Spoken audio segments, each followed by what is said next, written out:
La France dépasse ce matin les 85 000 morts du coronavirus et Santé publique France ne le dit pas encore, mais les derniers chiffres de l'épidémie chez les personnes âgées sont plutôt encourageants avec un nombre de contaminations à la baisse. C'est sans doute l'effet de la vaccination. Vous allez l'entendre à Lyon avec Gwenaël Van Restin. C'est le choix de la rédaction ce matin sur RMC.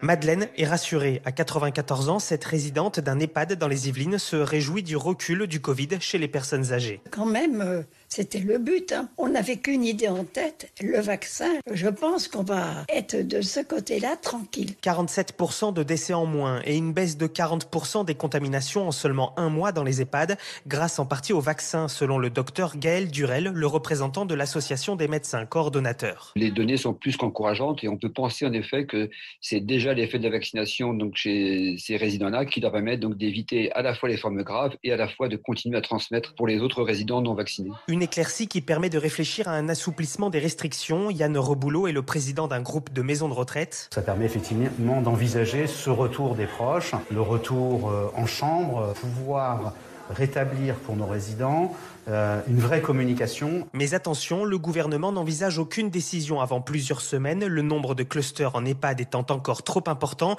Renaud Marin-Lamêlé du syndicat des médecins gériatres en EHPAD. Tous les soignants qui ont connu un cluster sont prêts à tout pour éviter le retour d'une épidémie à l'intérieur des EHPAD. Surtout, restons sur nos gardes et n'abaissons pas ces gestes barrières qui, quand même, sont très probablement la meilleure sécurité pour nous tous. Autre chiffre à prendre en compte, moins de 50% des résidents de maisons de retraite ont reçu leur deuxième injection, selon Santé publique France.